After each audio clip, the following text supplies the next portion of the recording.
On June 16th, 2013, social lesson number 10, day 1, part 1, on declare play in no-trump contracts. Greeting Bridge friends, Michael here at BridgeHands, and welcome you to another lesson. This time we're going to take a look at declare play. Now you recall in our previous lessons, we've been focusing on major suit bidding. Now we will come back and take a look at some minor suit bidding, oftentimes ending up in a no-trump contract, sometimes finding a major suit bid. So today we're going to start taking a look at some hands where we are in no-trump contracts. So when you're in a no-trump contract or a suit contract, what's the first thing that comes to your mind? How to make tricks, how to make our game, of course. And how do we do that? What's the first thing that we consider? Well, one of the things we want to do is determine our winners and our losers. We want to take a look at our tricks. Are they fast tricks or are they slow tricks? Now, what's fast tricks and slow tricks? Well, after the opening lead is put down, we can go ahead and count up and see the tricks that we have in the bag. If we have 9 tricks in the bag that we can take right off of the top, great, we can make our 3 no-trump contract, making 9 tricks, our book plus 3 more. However, that is not usually the case. We have to do some work to get up to our 9 tricks, or maybe we're just in a 1 no-trump contract and we need 7 tricks. There's still work to do. We don't want to make too many over tricks or we probably missed our game or our slam, didn't we? So what are some of the criteria that we would use to make extra tricks? Well, one is promotion, right? We want to promote a long suit, a suit that has, typically it's a 5-card suit, could be a 6-card suit on a lucky day. Maybe we have a 4-4 though, and when we start playing that 4-4 suit, we can make life difficult for the opponents with their normal distribution, and one of them, or at the end, both of them have to start doing some pitching. So promotion is one of the main things we're going to take a look at today. But there are 2 other top biggies, aren't there? Another one would be to do finesses. Yes, the French finesse, or tennisses as they like to say. So it might be we have an ace queen and we hope the king is in front of the ace queen, and then we can go ahead and finesse it by playing up to the queen, pinning the king on a good day. Or maybe it's a king jack 3 times or longer. Or maybe it happens to be a king queen third, in which case we're hoping the ace will be on side before the king queen. Or maybe it's a repeated finesse. It might be ace, queen, 10, or ace, queen, jack. And we have 2 chances, provided we have enough quick tricks where they're trying to promote their suit. And what do? Oh yes, bridge players are contrarians. We try to do the opposite of what the opponents do, don't we? We try to do our thing, promote our suits, before they promote theirs, especially in a no-trump contract. And the third one, when you're a suit contract, of course, is ruffing, right? Yes, so we're going to try trumping some of our losers, typically in our hand, with cards that are short in a dummy side suit. Or maybe, if things are really good, we can do cross-ruffing back and forth between the 2 hands. Let's say we have 4 in one suit in a side suit, and the dummy has a singleton. And the dummy has a singleton in another side suit and has 4. And it goes zigzag back and forth. You look like you're watching a ping pong match as the roughs go back and forth if you're the defenders. If you're the declarers, life is good, isn't it? Anything else? Well, sure, there are some other things. It could be that you make the opponents finesse themselves. What's that you say? Sure. It might be where you throw one of them in the lead and then they have to play to you with their, perhaps, king jack to your waiting ace queen. Now, how do we know when to do this? Well, one of them might be when they've made the bidding. Let's say that we're in a 3 no-trump contract with 25, 26 points or so, and one of them has made a takeout double or originally started the bidding, showing an opening hand. That doesn't leave much for the other opponent, so sometimes we will throw that one in. Another might be in a suit contract where we deplete a side suit. If they want to go ahead and play the side suit, we ruff on one side and we pitch on the other. Life is very good. Or they go ahead and they come to us with their tennisses, the classic end play. We'll take a look at that at another session though. Another one would be squeezes. Remember we talked about our long suit promotions? Sure, sometimes when we're promoting a suit, one of the opponents has a lot of busy cards. Busy cards meaning potential winners that they have to get rid of, or they can no longer promote their suit, and so they're caught in the old classic squeeze. Well, okay, what are some of the strategies we want to use then to make extra tricks? Well, we're going to use some of our cerebral gray power here, aren't we? And one of them would be taking a look at our suit distribution. Now, normally a suit, if they have 5 cards out, it will fall 3-2. So think about it, the opposite numbers with these that are two numbers that are close to each other, a 3 and a 2, flip them over and say it's about 2/3 of the time, about 2 and 3, actually 68%, 66.666, something like that anyway. So we're going to say that yes, most of the time we're going to find when the opponents have 5 cards in a suit, let's say we have 4-4 or we have 5-3, very common combinations, that's the most likely split. Could it be 4-1? Oh sure, it could be, and that's about, flip the numbers over, about 1 in 4 times, or 28%. How about some other ones? How about when it's a 4-2? Okay, so imagine that we have 7 cards in a suit and they have 6. Could be 3-3, could be 4-2, the most likely combinations. Flip the numbers over, it's about 50%, 49%. So that gives you a good rough estimate of how to likely play the odds if you're considering one thing or another. It's about the same as the finesses, we'll see. How about if it's 3-3? Well, we would like that to happen so we can promote maybe our 4 or 5 card suit, but it doesn't happen but about 1 in 3 times, about 36%. Okay, how about if it's 4-3? Well, here's two numbers that are close together, aren't they? They're kind of like the 3-2. Remember, that's about 2/3 of the time. And similarly, a 4-3 is about 2/3 of the time, or about 62%. Any others come to your mind? Well, the finesses we spoke about. That's about a 50-50 chance, isn't it? The Hideous Hog, in Victor Molo's books, he said, I expect my finesses to work all the time. Well, of course they don't. And some days it seems like they just don't want to work at all. But on average, they'll work about half the time. So then, if you have a chance for multiple this and this, then we normally take the odds by multiplying them together. So if we need 2 finesses to work, and they are autonomous, not in the same suit, but in 2 suits, then it's 0.5 times 0.5, or 0.25, or 1/2 times 1/2 is 1/4. So if they're dependent, then it is going to be where you have to multiply the odds together. Or if it's something like, say, repeating on a suit, let's say that was that finesse we spoke about before, where we have ace, queen, 10, we can get to the partner's hand enough times, then it's a 50-50 on the first one, and it's a 50-50 on the second one. Those are in the same suit, so that would be 75. Okay, 76%, for those of you who are really paying attention, could be a queen doubleton over on one of the hands when you're trying the second finesse. So 75, 76%. Okay? All right, we talked about the strategy, so let's take a look at some of our tactics. Know thy partner and know thyself. And the first thing we're going to do is count. Second is count. Third is count. Counting is a big part of the game, isn't it? Now, there are some other things, but right off, we want to count everyone's points. So let's say I bid 1 no trump. You bid 2 no trump. I think a moment, I bid 3 no trump. We have around 25 or 26 points. Typically I'm 15 to 17. You're about 8 or 9. So now I'm maybe more like 16 or 17. So the opponents know how many points their partner has and how many points we have based upon the bidding. There are inferences can be made. We'll speak about that in a minute.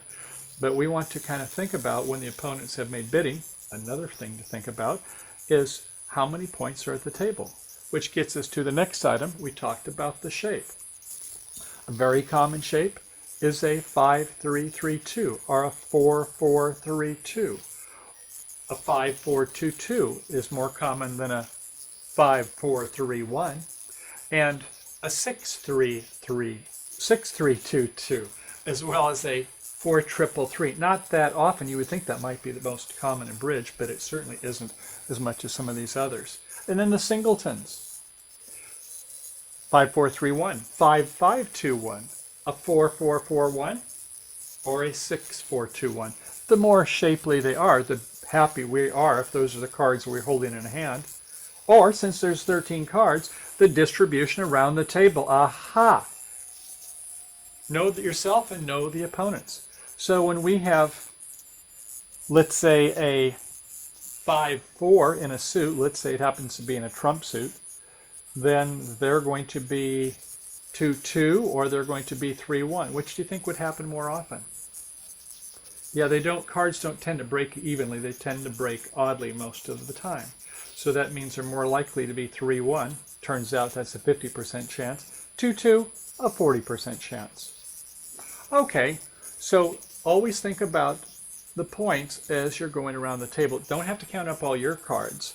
Just count them up one time and say we've got a 8-card suit, so they're 3-2 or 4-1, and we spoke about the odds before that.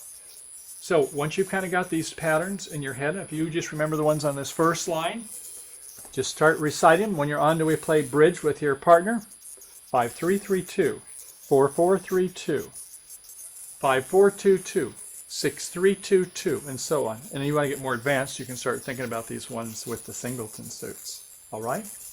Okay, next would be recollection. Oh yes, I remember what the bidding was, as we'll talk about in a minute. Remember what happened during the course of the bidding. Remember what the opening lead was. That's always very important. And how about the play? Once again, we're contrarians in bridge, so we want to do the opposite of what the opponents are, don't we? So when we see the opponents trying to promote one suit, we're probably going to be trying to promote another suit. It would be ludicrous to think we're both wanting to play the same suits, unless we're trying to do one of those end plays to put them in the lead, but that's normally later on during the play of the hand. So we also want to take a look at those play tactics. And next, how about the deductions, the inferences? You recall back when we spoke about counting everyone's points and thinking about the shape? We can start to make some deductions. Sometimes one player shows out. Let's say it happens to be this 5-4-2-2. Well, we kind of know how to play the finesses at that point, don't we? Or if you're in a trump suit, when you should start ruffing. But sometimes it happens to be based upon this 1 no trump, 2 no trump, 3 no trump thing. And this person, let's say, makes a lead of a low. Normally we'd lead low from something. If they lead a 2 and they play the 4th best, that means they have 4 cards in the suit. If they had 5, they would have to play something less than the 2. Don't think there's any 1s and 0s in the game. So you would make that observation. If they played maybe 10, the bottom of something and the top of nothing, you think, oh, they don't have any higher honors in that suit, unless it's the top of the sequence, 10, 9, 8, something like that. So we can make both deductions and inferences based upon the leads, the counts, the points based upon the bidding, take out doubles, that sort of thing. Anything else? Awareness. Yes, during the bidding and play, we're not supposed to make inferences based upon our partner's hesitations, gestures, mannerisms, and the like, but we sure can for the opponents. Now, when we start off, we think, well, is that according to Hoyle? Is that etiquette? Or should we really do that? Oh yeah, competitive bridge players, you betcha. You're in an international championship. You look for any types of things that are going on which might give you any clues. Now, no, we can't take a look and see where the opponent pulls a card from their hand to see if it's a singleton. That's not what we're allowed to do. But if they do have delays, if they do have maybe a certain line of play, yeah, we can make all those. Normally, if they lead a king, we assume it's from a sequence suit.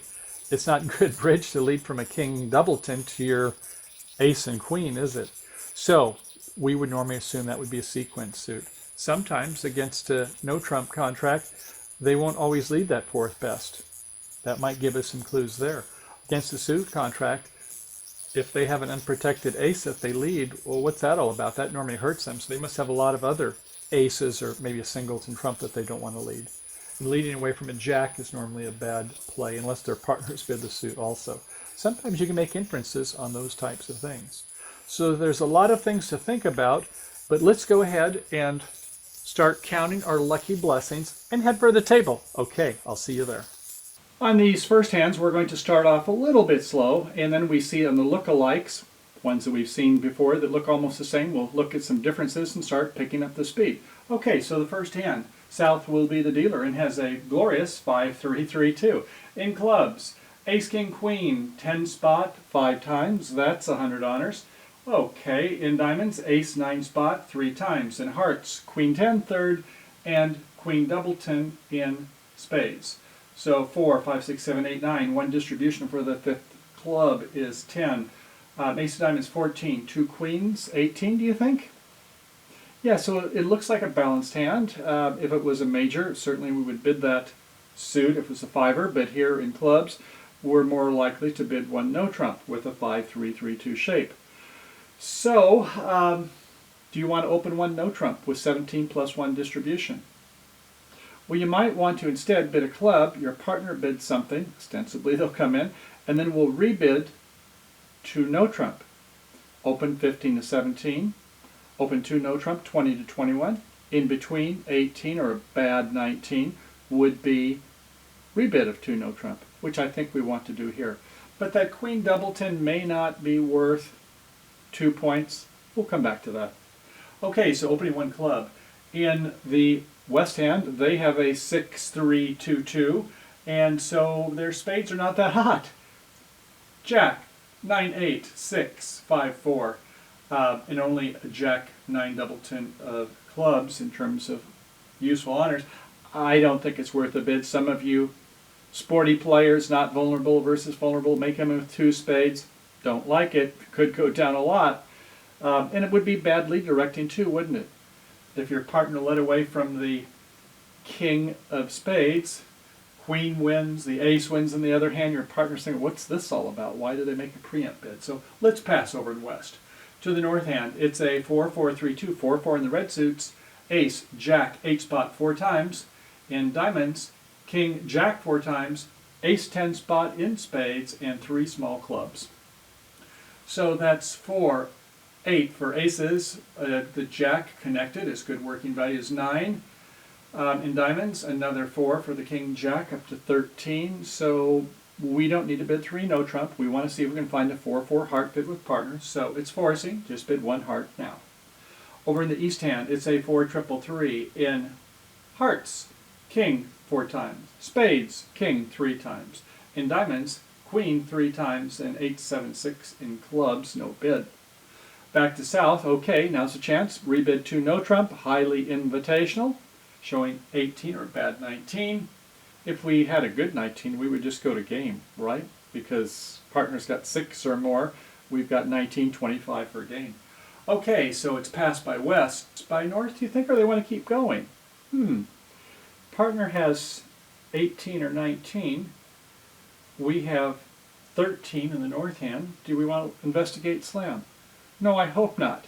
It takes 33 points for a slam. Our hand is not spectacular in the North, just average hand. Yes, we have working tennesses in the diamond suit, possible finesses there. But no, we need to have partner with 20 points, 21 points with our 13 to have a 33-point slam. If your partner opened 2 no trump, sure. You could go 3 clubs, asking for a major, the Stamen bid after 2 no trump also. And then if they don't have a heart fit, just go to 6 no trump. But no, we're not quite enough here. But you might think about it a while. And opponents, you might be watching the North hand and why they're taking some extra time. Interesting, yes? Okay, so the auction passes out and the opening lead is by the West. Well, I suppose you'll bleed a spade. Rather than 4th best, you might go the top of the interior sequence, which is 9, 8. It's like a 7 if it's only got 1 missing spot. So the 9 of spades will be the lead. And the 9 comes out, covered by the 10, up with the king, and our queen in the South hand, as expected, didn't take anything. So before we play to this first trick, though, we want to take a look and count our winners and losers. So how many quick tricks winners do we have? Well, we could take the ace of spades on the first one, I suppose, but that might present some problems if we can't take our tricks quickly. So we have 1 winner in spades, 1 winner in hearts.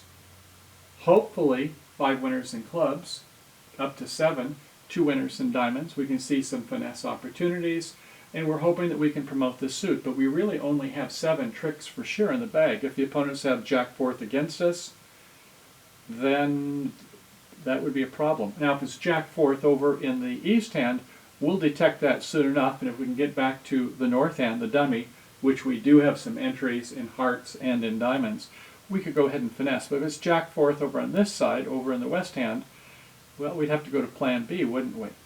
So what's the chance of it being 3-2? We have 5 and 3. They have 5 themselves. Most likely it's 3-2. It's about, what, 2/3 of the time. 4-1, about 1 and 4, 28% of the time.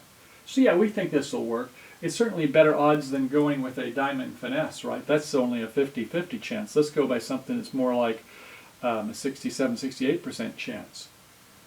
Now, how about that diamond suit? Well, we could finesse up towards the queen, if it was over in the west hand, play an ace and then come to the jack, but turns out that the queen is over in the east hand. It not only loses, but then they get back in the spades, ostensibly, because if we have only 4, they have 9. We think that there's probably 2 or 3 over in the east hand. So okay, our play strategy is go ahead and start working the club suit.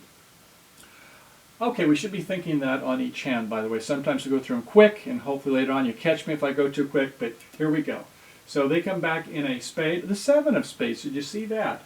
That was from a high-low is what they played. Rather than playing low, they're taking the remaining count, and with an even number, we go high and then low, which is what he did. With a doubleton, play the 7, and then next will be play the 2, and it showed that you had the first one, 2 was the remaining count, they had 3, so over here in the west hand, they could see the dummy, and they could say, oh, it's a 6-3-2-2, so they would know the shape of everybody's hand.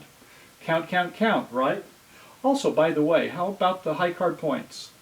Did you notice that when we saw the dummy had 13, and it was probably 18 points, plain points in the south? So that's, what, we're getting 30, 31. This person has 2. They think, oh, my partner's got about 8. This person has 8. Oh, my partner's got about 2. Count, count, count, right? Okay, very good. So looking then after winning the ace, we're going to go ahead and start doing our thing in the clubs. We see that they play 2. Now they have 5. That's 3 left. We play again. Ah, they both follow. So somebody has 1, and since the jack has been played, we assume it's the club over here, not that it matters. We play our 3rd top club. Sure enough, they play out, and it's a 5 of diamonds over here by the west hand. You like that? I don't. Now you've got an honor here. Yeah, you want to see your partner comes back in clubs. You know your partner has about 8 points. But if they've got 18 and 13, and you got 29 points, you can normally make 4 level. And if you've got more, you might make a 5 level here if you can get things to work right in the play. So I think you should probably keep that 3rd diamond. You might get a trick with it, as we'll see later. Okay, anyway, we're going to play another club.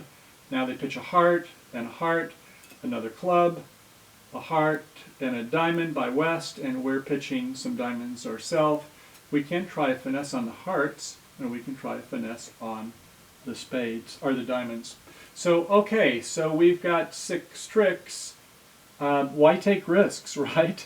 So we're going to go ahead and do our thing on heart. We go up to the ace. We can now go ahead and play a king of diamonds. Oh, the 3rd diamond, they're playing a 10. How convenient. I don't think we'll finesse them for the diamond on the west hand if we could, so we're going to go ahead and do it the other way. We play a jack of diamonds. It's covered, last of the touching honors. We went with the ace, and look at this. Our 9 of diamonds has been promoted because they threw away from the 10 third. Isn't this fun? So, okay, at this point, we can go ahead and play a heart. They win the heart. They come back with the last spade. Great, good on you. So they have 3 tricks. We have 10 tricks. So on the play of the hand, it was leading the top of the interior sequence, the 9 of spades, And the play was pretty much straightforward. A 9 of spades, third hand high up to the king, the present count, the 7 from high-low. We unfortunately had 2 doubletons. That queen didn't pull its weight after all, did it? And oftentimes they really won't. If your partner's suit, fine, give it full values. But in this case, we saw we kind of had mirrored values, didn't we, with the spade situation. No problem. We've got these great clubs, and so we're going to go ahead and get our club tricks, get 5 club tricks. They're throwing diamonds. Thank you very much. We then go ahead and, rather than risk the contract after we play the clubs by doing a finesse, we don't want them to get in somehow, and we now go ahead and play our ace of hearts, and we go ahead and we're capturing all the diamond tricks here. Nice. We get ourselves an over trick, which we would kind of expect. We have more than 25, 26 with a playing about 30, 31 points. We would expect we would get that many tricks. Okay, well, this first hand, we started off a little slow, kind of like shooting ducks out of the water, or fish at least, going and doing a little fishing. It's a pretty easy hand, wasn't it? Later on, we're going to have to pay our dues, roll up our sleeves, and put on our thinking cap. But I hope that kind of got your creative juices going, and look forward to part 2, where we'll have a lot more hands coming up. Another 10. Well, okay, bridge friends, that was easy, but you didn't really come to play easy hands now, did you? I hope not. So, in part 2 and part 3, we have another 10 hands to conjure up some more effective declare play when we don't have these extra points. Life is good when you've got 17 opposite 13, 17 that plays with them, like an 18, with a chance for promotion. Remember, that was one of our 3 prime ways we made tricks. Promotion, finessing, and ruffing. It's going to be no trump play today with a lot of look-alike hands, things that look like one another but require some different play tactics, knowing those odds. Remember, when we have a 5-3, then the opponents are 3-2 most of the time. 2 out of 3 times. They're going to cooperate. They'll fall 3-2. 1 in 4, that 28% chance when they fall 4-1. Hopefully that won't happen to us too much today. And then we're going to have some opportunities to do some ducking play and use the rule of 7. How about that? We never spoke about that yet, did we? Previous lessons, yes, but when we want to do some holdback plays to promote a suit or to disrupt the promotion by the opponents. In fact, today, if the opponents don't use the rule of 7, it will be to their own demise, missing opportunities to set the declare. Also, the declare, we'll see where sometimes they'll need to do a ducking play when there's not a lot of entries to the dummy, which is oftentimes the case, and they need to duck one time to promote a 5-card suit in the dummy when it's a 5-2, and the opponents, we hope, are 3-3, that 1 in 3 or 36% chance. So we'll start working with the odds. We won't want to be odd fellows. We'll want to be even fellows where we make our contracts, right? So thanks for supporting BridgeHands. Great to have you here today, and look for more excitement as we really roll up the shirt sleeves in Section 2 and Section 3 with another 10 hands coming to a bridge theater near you. Thanks for coming. Have a great day playing bridge.